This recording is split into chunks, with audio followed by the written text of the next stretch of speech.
Buenos días a todos.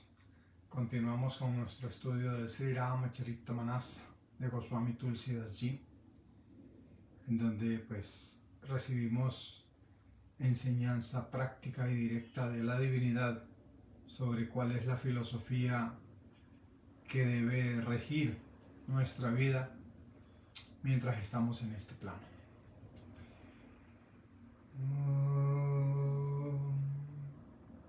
Gurur Brahma, Gurur Vishnu, Gurur Devo Maheshwaram,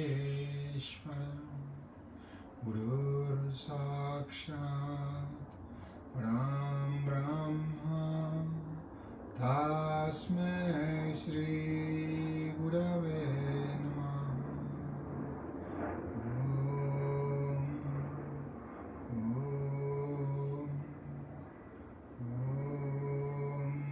Shanti, Shanti, Shanti. Vean, la épica entre Bhagwan Sri Ram y Ravan nos muestra las dos vías fundamentales en las que podemos afrontar esto que llamamos vida. ¿Okay? Vemos cómo mientras el Señor Ram, que es la divinidad, busca ayuda, se apoya en otros, deja que otros sean partícipes de su gesta, no busca ser el único protagonista y ganador, se deja aconsejar, mira constantemente los augurios que se presentan en su camino para saber si la senda que está llevando es adecuada o no, siendo él considerado y catalogado como Dios mismo. Él está constantemente contemplando todos esos aspectos. Forma equipo, se deja aconsejar, confía en las personas, digamos en este caso los animales, que están a su alrededor apoyándole, escucha sus consejos, elogia sus habilidades, sus capacidades, confía plenamente en las labores que ellos van a desempeñar.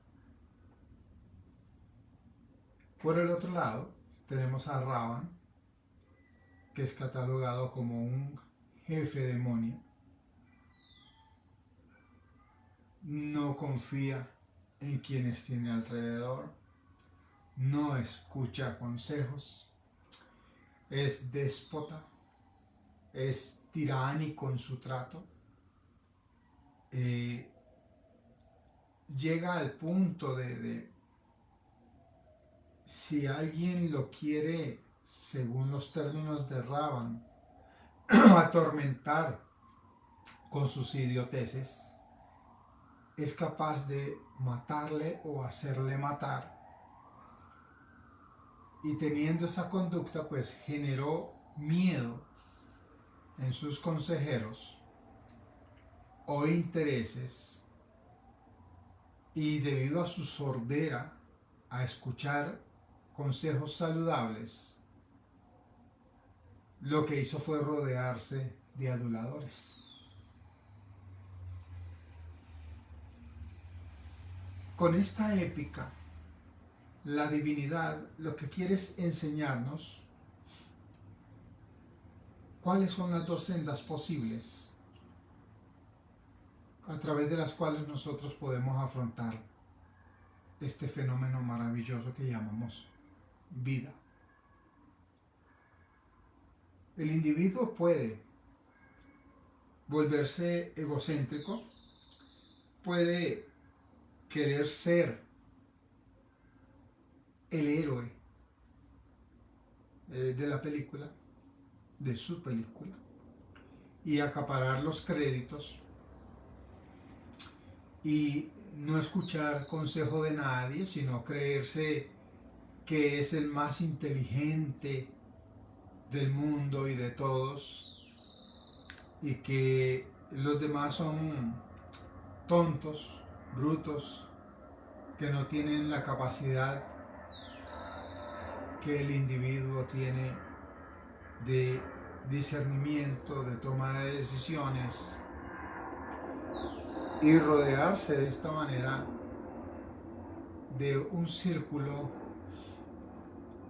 de personas que en su interacción con esta clase de individuos no hace más que buscar su propio beneficio. Por eso le adulan, le dicen palabras que son agradables al oído de esta clase de personas. Y a ese tipo de personas en los Vedas se les cataloga de demonios.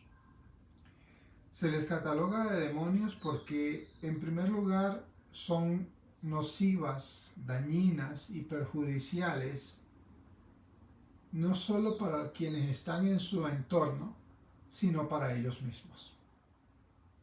Terminan cavando su propia tumba, porque la gente va a estar con ellos mientras pueden obtener algún beneficio, sacar algún provecho de esta clase de individuos con esa conducta.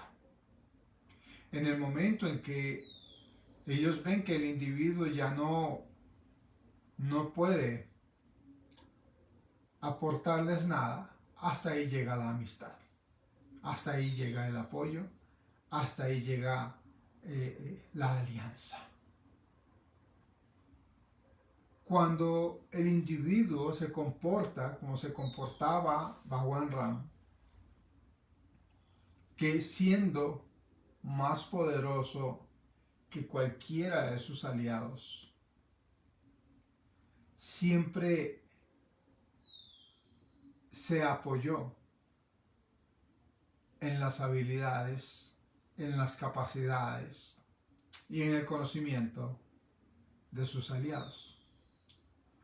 Confió en ellos, se dejó asesorar, se dejó aconsejar, se dejó orientar, supo armar un equipo solidario, unido, porque supo manejar las diferencias que en todo equipo va a haber,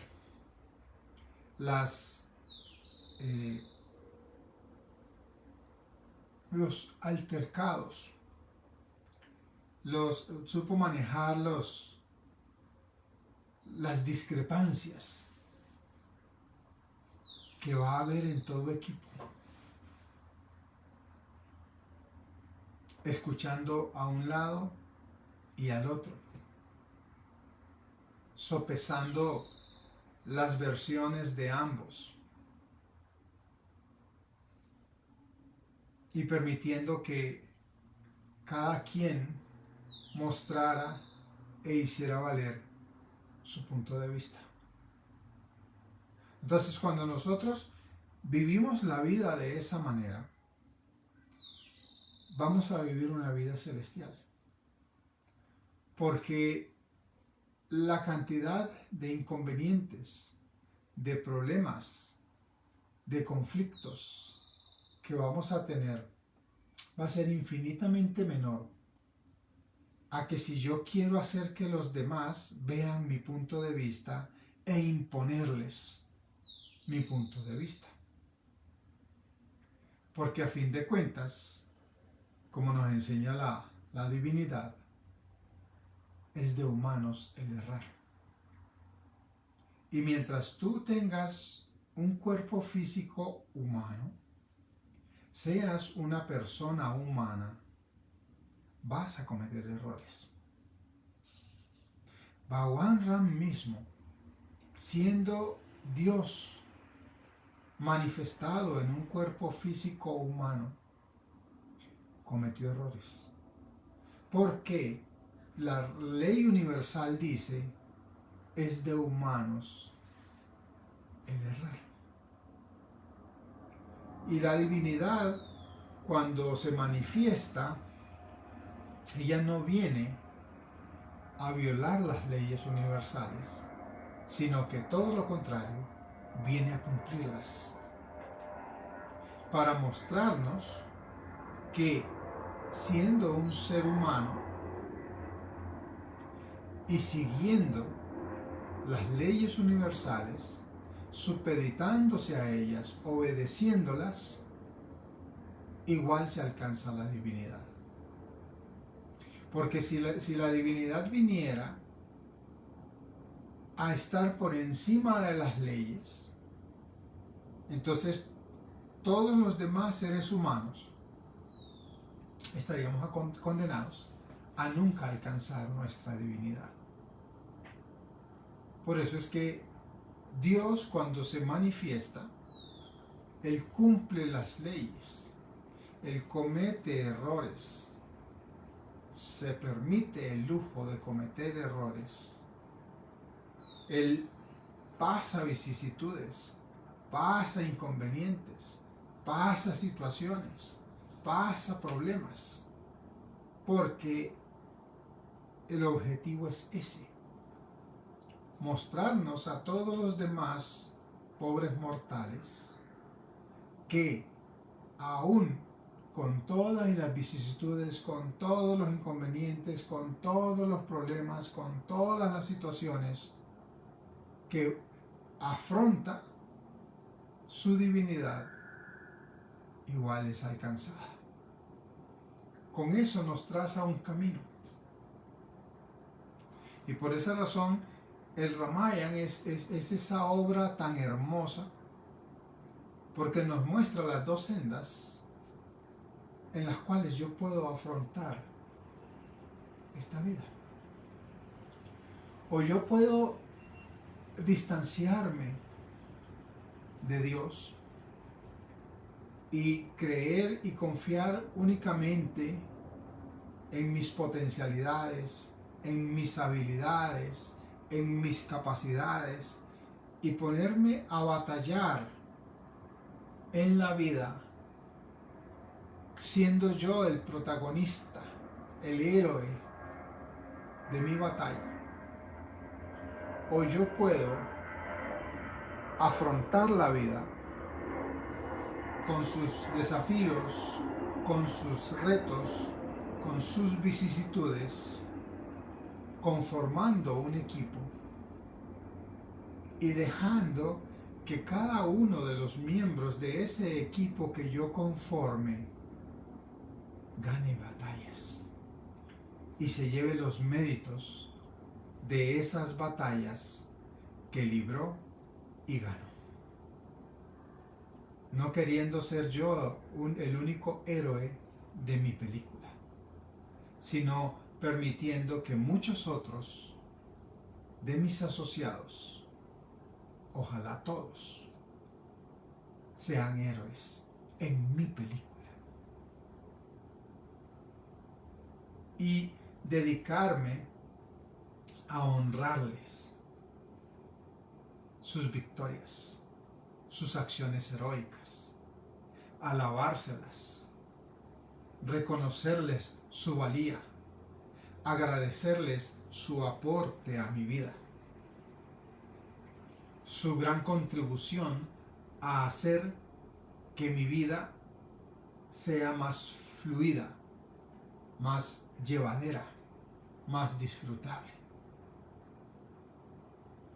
Entonces, la gran mayoría de personas viven una vida de sufrimientos, una vida de sinsabores, una vida de agobios, de angustias, por el simple hecho de que ellos quieren ser los héroes protagonistas de su película, de su propia vida. No tienen o no desarrollan la humildad de dejar que otras personas puedan entrar en sus vidas y enriquecerlas y aportarles. Porque la gran mayoría de los individuos, no todos, la gran mayoría de los individuos se debate entre lo que le es apetecible y lo que le es detestable, lo que le agrada y lo que le desagrada, o como lo llamamos en sánscrito, sukha y dukkha. Entonces, el grueso de los individuos, el alto porcentaje de las personas, va en la vía de buscar lo que le agrada y rehuirle a lo que le desagrada. Y mientras el individuo está en esa dualidad de agrado-desagrado y deja que esa bipolaridad rija su vida, gobierne su paso por este mundo y sea el parámetro de toma de decisiones, va a estar el individuo sometido a la ley del péndulo. Hoy estás contento, mañana estás triste. Hoy estás entusiasmado, mañana estás deprimido. Y vas a estar en ese vaivén del péndulo, de la dualidad, de un lado al otro. En la medida en que el individuo desarrolla ecuanimidad, en que el individuo deja de buscar ser el protagonista de su película. Imagínense eso. ¿Okay? Porque yo debo renunciar a querer ser el único protagonista de mi película. Yo escribo el guión, yo dirijo la película, yo la produzco y yo la protagonizo. Pero yo debo buscar que haya otros protagonistas en mi película. Eso es lo que la divinidad nos enseña a través del Señor Ram, a través del Señor Krishna, a través de Jesucristo. Son siempre los discípulos, los seguidores, los devotos, los que están en el entorno, los que se llevan mucho de la gloria, mucho de los méritos, mucho del reconocimiento. Por eso es que en los Vedas decimos, ¿por qué el mar recibe el tributo de absolutamente todos los ríos que existen en el mundo? Por una sola razón: él está más abajo que todos ellos. Si el mar se elevara por encima de alguno de los ríos, ese río ya no le tributaría, porque no podría. Pero como él se mantiene más abajo que todos, absolutamente todos los ríos corren hacia él. Esa es la clave fundamental de la humildad. Y para poder manifestar la humildad en el campo de las acciones. La única manera es crear un equipo y dejar que cada uno de los miembros de tu equipo gane glorias, gane reconocimientos, sean alabados, sean reconocidos. Y eso es lo que Bhagwan Ram hizo y nos mostró con su vida. Él arranca su senda hacia Lanka y va viendo todos los augurios que se manifiestan. Los augurios son entidades, son espíritus que se te muestran en el camino. Un gato, un pájaro que canta, una brisa que sopla. Y él, siendo el Dios Todopoderoso mismo, va pendiente de estas manifestaciones de augurios. Eso es humildad. Deja que Hanuman sea el que llegue a Lanka y haga todo lo que hizo. No es que usted diga, yo sé dónde está Sita, me voy para Lanka de una vez y la libero. O sea, no.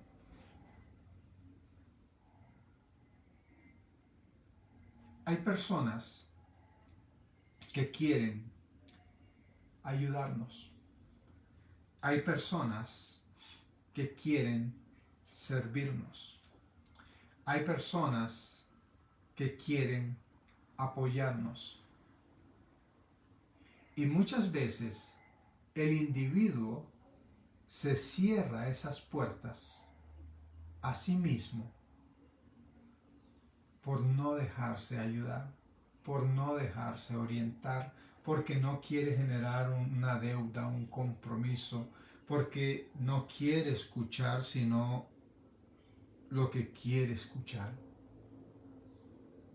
No está dispuesto a escuchar voces que puede que en el momento resulten desagradables.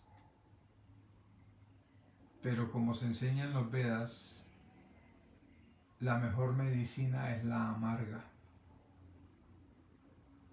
Si yo controlo mi ego y escucho aquel consejo, ese consejo puede ser saludable.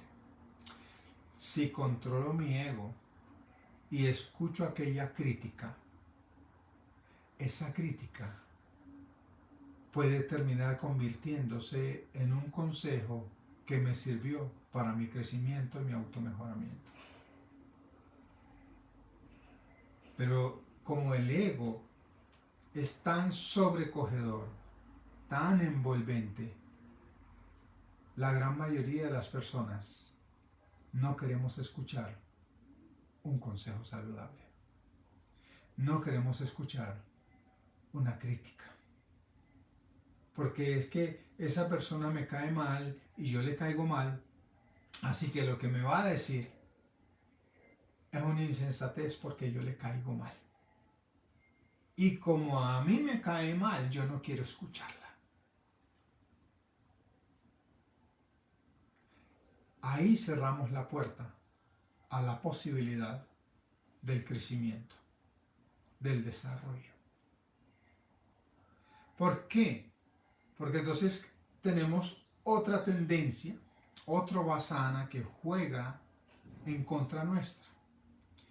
Y es que si alguien nos hace un elogio, ese elogio lo vemos, lo arrugamos y lo botamos. Pero si alguien nos hace una crítica hiriente, esa crítica la vemos, la doblamos cuidadosamente y nos la guardamos en el corazón.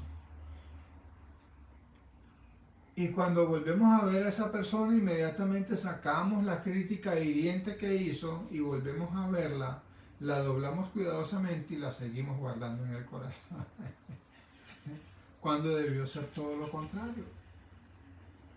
Agarrar los elogios y eso sí, guardarlos en el corazón, y las críticas hirientes, verlas sin emocionalidad, y si la crítica tiene razón, yo implementar el cambio. Y si la crítica no tiene razón, arrugarla y botarla.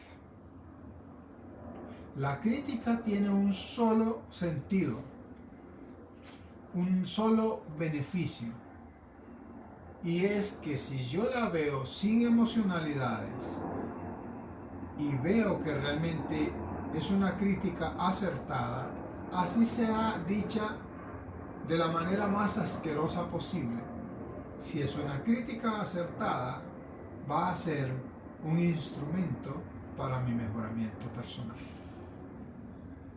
Y si es equivocada, pues simplemente arrúguela y bótela, no la guardes. El elogio, yo debo guardarlo porque va a haber momentos en la vida en que inevitablemente, si soy un ser humano, voy a andar con mis emociones de arrastras. En ese momento es bueno sacar los elogios, repasarlos, reconstituir el espíritu, reinvigorar mi espíritu y levantarme de aquella situación para continuar mi sendero.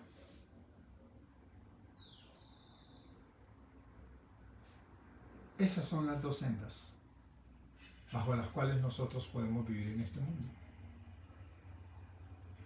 O quiero ser el protagonista de mi película, ser el único héroe en mi película, y que los demás me rindan pleitesía, que los demás actúen según mis criterios, según lo que yo considero más adecuado, porque soy el más inteligente de todos los que estamos ahí reunidos.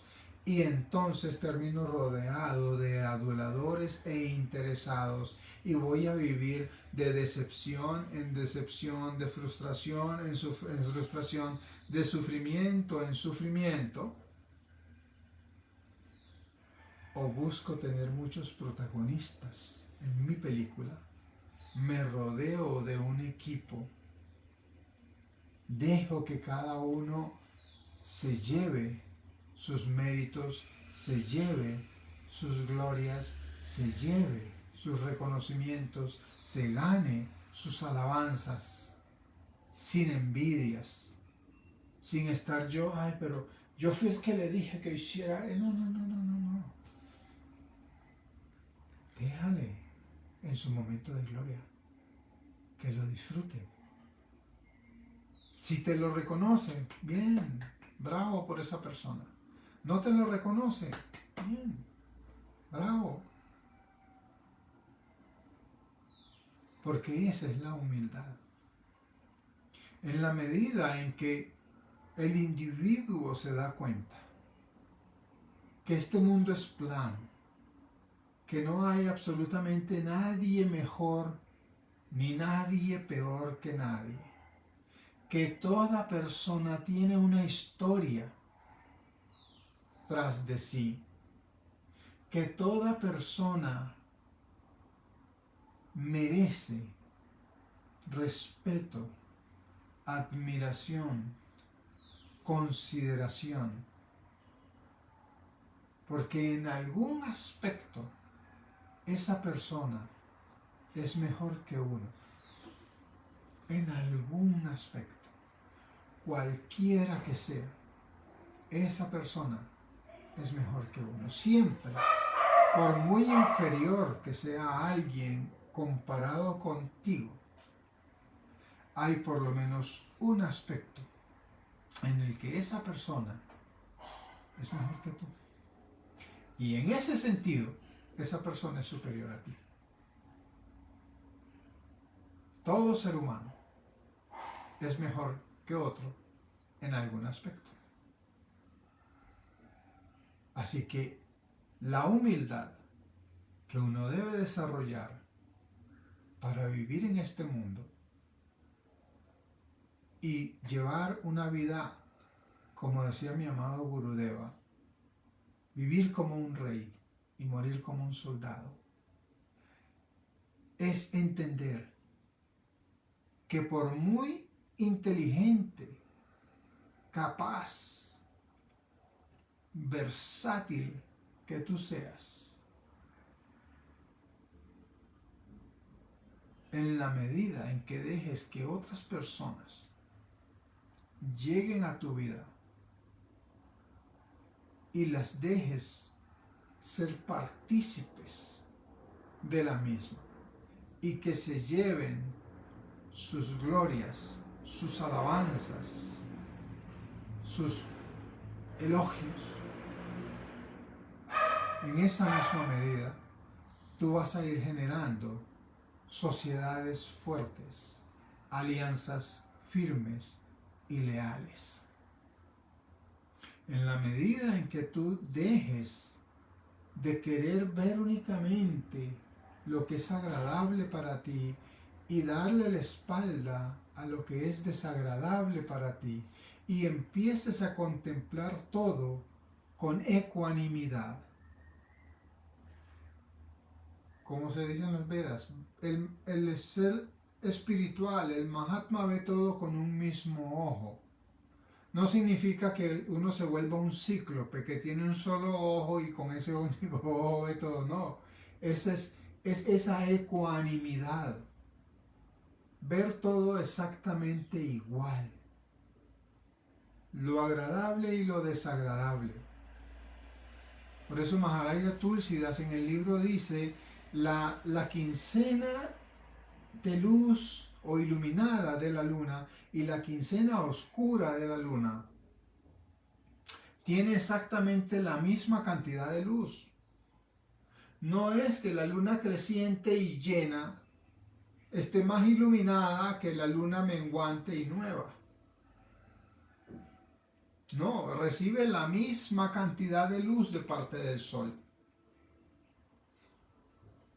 Ambas fases, la fase iluminada y la fase oscura de la luna, contienen la misma cantidad de luz. Es simplemente que los Vedas las distinguieron como la una medradora y la otra emaciadora, como la una prosperadora y la otra acabadora, para darnos como un parámetro de referencia de la una con respecto a la otra. Pero ni la una es mejor ni la otra es peor porque ambas contienen la misma cantidad de luz. Del mismo modo, si algo te es agradable, pues es porque está acorde a los principios, a los paradigmas, a los valores que tú manejas. Si algo te es desagradable, es porque en tu mente tienes la programación de que eso es desagradable. Es toda una cuestión de percepciones. Si yo voy volviendo mi percepción algo ecuánime, entonces automáticamente lo agradable y lo desagradable deja de ser tan extremo y empieza a acercarse al centro. Cuando yo voy renunciando a esa bipolaridad, entonces la humildad se va engendrando en mi forma de pensar, en mi forma de discernir o tomar decisiones y por consiguiente en mi forma de actuar. Entonces, eso es lo importante. En la medida en que yo deje que otro sea el que gane méritos, gane elogios en mi película, en esa misma medida yo voy haciendo lo más posible, o mejor dicho, voy consiguiendo los mayores resultados posibles haciendo lo mínimo posible. ¿Okay? Lutece me dice, ¿a qué se llama entonces corrección? La corrección es hacer lo que es debido en el momento, el lugar y las circunstancias en que es debido hacerlo. Lo que hoy es correcto, dentro de un tiempo va a llegar a ser incorrecto. Y lo que hoy es incorrecto, dentro de un tiempo va a llegar a ser correcto. Porque habrán cambiado el tiempo, el lugar y o las circunstancias. Entonces, lo correcto es siempre hacer y actuar de acuerdo al tiempo, al lugar y a las circunstancias. Esa es la corrección. Entonces, ahí entran los agrados y desagrados. Lo que hoy para mucha gente es agradable, hace un tiempo era reprochable y condenable. Por decir algo, el ser miembro de la comunidad LGBT hoy en día ya casi que está llegando a ser un privilegio. Hace un tiempo a Oscar Wilde se le encarceló y murió en la cárcel por ser LGBT. Sodomía se le llamaba en esa época. Él era un sodomita. Se veía como algo reprochable, condenable, detestable, pecaminoso. Hoy en día, tú prácticamente no puedes ni tocar a un homosexual o a una lesbiana o a alguien que tenga cualquiera de estas. Ya ni siquiera se les puede llamar desviaciones sexuales. Ahora la desviación sexual es tú ser bipolar, como le dicen ellos, porque no es ni siquiera heterosexualidad, sino bipolaridad. O sea, ya te están tildando prácticamente de loco por tú tener una heterosexualidad. Ya hoy en día estamos llegando al punto en que ser heterosexual es prácticamente ser un enfermo, así como por allá en los años 1700, 1800, el ser homosexual era la enfermedad, la locura. ¿Sí ves cómo van cambiando los tiempos? Y eso es lo que uno debe tener claro. ¿Significa eso que entonces como ahorita campea la homosexualidad, yo me voy a volver homosexual? No, porque no me agrada. Punto. Entonces, ¿qué es lo correcto? Pues hacer lo que a mi parecer es correcto. Punto. Ahí tenemos a Putin. Putin, todo el mundo diciéndole esto es un demonio y tal. Putler le dicen al pobre incluso. Pero si tú te pones a ver las razones por las cuales Putin está haciendo lo que está haciendo, pues tiene razón en medio de todo. Te pones a ver las razones por las cuales Zelensky está haciendo lo que está haciendo, tiene razón en medio de todo. Entonces, cada quien tiene su razón. Lo que no se justifica es que por cualquiera de los dos demostrar su punto de vista, pongan a tanta gente en sufrimiento.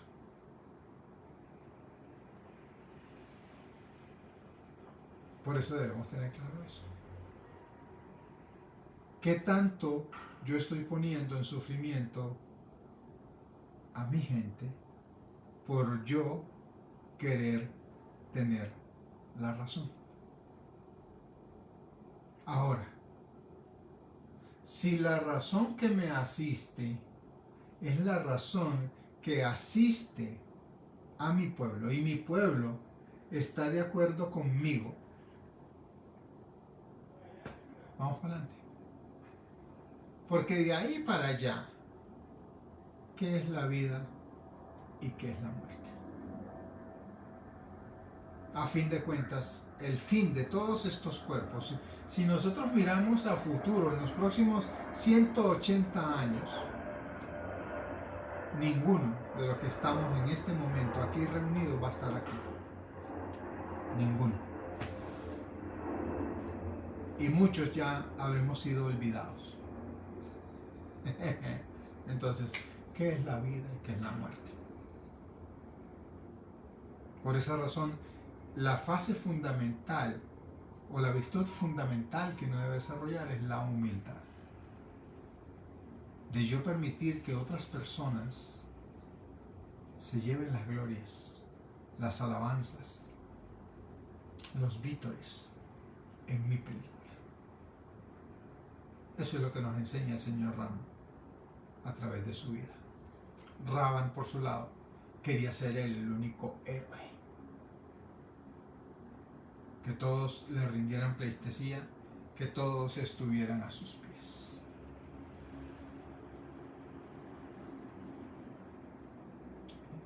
Dice Aníbal, pero hay una arquitectura en esta 3D, o sea, la dualidad no existe, no existen tres lados. En este 3D solo hay día y noche. Lo que pasa es que ahí hay dos leyes, Aníbal, que me las estás mezclando. Una es la ley de los pares de opuestos, que es que en toda esta manifestación va a haber siempre dos polos. La ley de las tríadas, que es la que me estás tocando también ahí, lo que dice es que para que todo tenga estabilidad se necesita de tres componentes. Una mesa que tiene dos patas no se sostiene. Pero si la mesa tiene por lo menos tres patas, es una mesa estable. Y si tiene cuatro, que es el tope, es supremamente estable. Entonces, cuando hablamos de las tríadas, estamos hablando básicamente de lo que llamamos las gunas, las trigunas, o las tres propiedades o cualidades de la materia. La materia va a contener siempre veracidad, va a contener emocionalidad y va a contener desidia. Ellas tres van a estar constantemente revolcándose. Va a haber momentos en que la cosa es veraz. Va a haber momentos en que las emociones nos van a obnubilar la capacidad de ver las cosas tal cual son. Y va a haber momentos en que la desidia, el desentendimiento, el abandono, el descuido nos va a arrastrar a diferentes situaciones. Esa ley de las tríadas es la que le da estabilidad a este 3D que tú llamas. Pero el 3D es una bola que va a estar siendo constantemente balanceada entre los pares de opuestos. En este momento está en este costado con la veracidad por encima. Viene por acá, puede que siga la veracidad por encima o puede que cambie, entonces ahora es la emocionalidad la que está encima y es otra percepción. Eso es ese juego, esa interacción hermosa entre los pares de opuestos y las tríadas es lo que hace que este universo sea tan contradictorio, tan disímil, tan dispar, y es lo que hace que lo que hoy es correcto, mañana deje de serlo. Así como en los años del siglo XIX la esclavitud era correcta y era una norma legal aceptada, hoy en día la esclavitud pues es algo sumamente reprochable, ¿sí?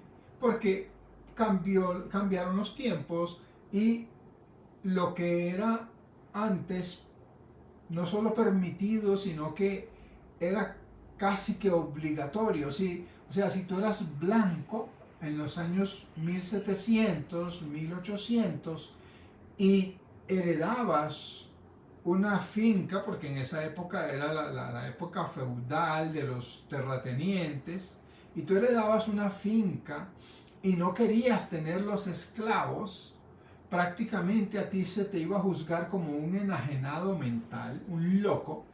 Pues ¿cómo así que no vas a tener esclavos en la finca? O sea, eso es como decir hoy en día que tú tengas una finca ganadera sin ganado. O sea, ¿sí? Porque eso era lo que estaba en ese tiempo, en esos lugares y en esas circunstancias, como lo correcto.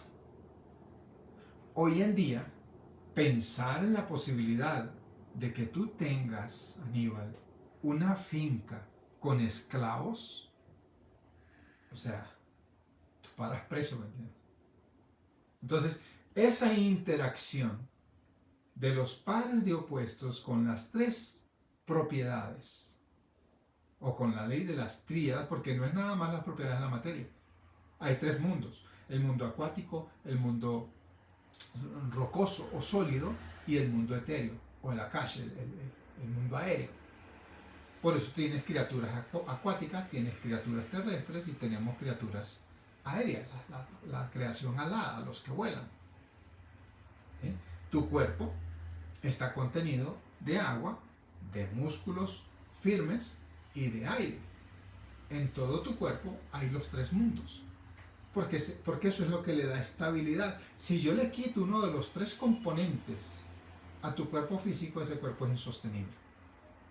Entonces la ley de las tríadas lo que nos dice es que para que algo sea estable y permanezca en el tiempo, necesita por lo menos tres componentes.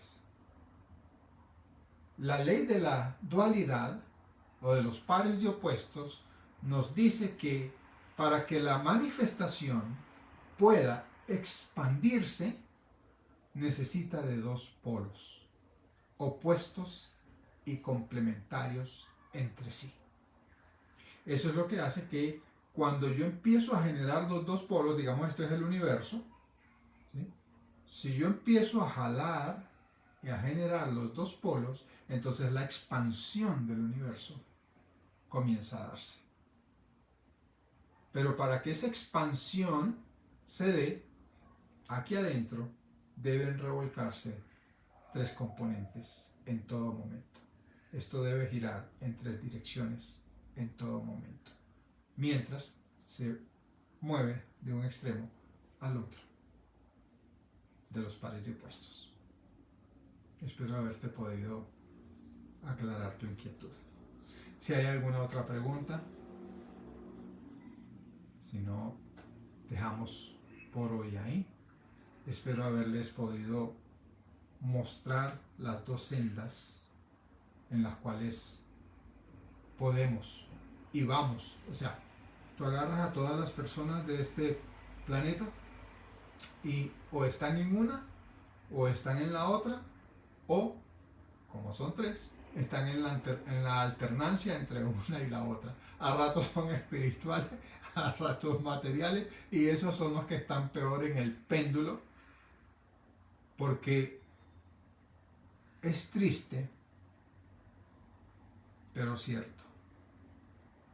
Es preferible que te vayas por la senda del orgullo, la arrogancia, la prepotencia, y que tú dices: yo soy el que consigo las cosas y si no es por mí nadie me va a venir a dar nada, y te pones en esa batalla que al final vas a terminar solo o sola y arrepentido, sí, pero mientras estás vivo logras tus objetivos, o te rodeas del equipo de personas, les dejas llevarse sus méritos, sus alabanzas, sus elogios, tú mismo le elogias, le apoyas, les das cariño, les das amor, generas todo un equipo de personas que trabajan contigo el resto de tu vida y también logras tus objetivos. o te quedas en la mediocridad de que a ratos crees que eres tú el que tiene que hacer todo y a ratos crees que debes dejar que otros, entonces te la pasas entre o soy material en este tiempo y luego soy espiritual porque la materialidad me decepcionó, entonces cuando recibo una decepción en la materialidad me voy a la espiritualidad hasta que en la espiritualidad también recibo una decepción y entonces vuelvo a la materialidad hasta que me vuelvo y me decepciono y entonces no haces ni lo uno ni lo otro. Por eso se le dice mediocre, porque medio cree que por aquí es la senda, pero cuando empiezan las cosas a ponerse complicaditas, entonces no, esa no es la senda, eso no es lo mío, me voy a la espiritualidad. Y cuando las cosas empiezan a ponerse delicaditas, porque en todo están los pares de opuestos, vas a tener buenos tiempos y vas a tener malos tiempos en todo. Por eso es que les digo, tienes que irte distanciando de los extremos de agrado y desagrado e irte yendo hacia el centro de que agradable o desagradable tú vas por lo tuyo. Rodéate de un equipo, es mi sincero consejo. No trates de ser el héroe de tu película. Deja que muchos otros se lleven la gloria, se lleven los méritos, se lleven los elogios. Porque entre más tú permitas que otros sean los que brillen, más tú te vuelves la fuente del brillo de ellos. Y más tú vas a brillar inevitablemente. Eso es lo que yo quería decirles hoy. Dios me los bendiga. Los amo mucho. Nos vemos el próximo domingo. Om, om, om. Jai Gurudeo Parvati Pate Parahara Mahadev. Que tengan una buena semana. Nos vemos el próximo domingo. Gracias a todos los que saludaron. Y Dios me los bendiga.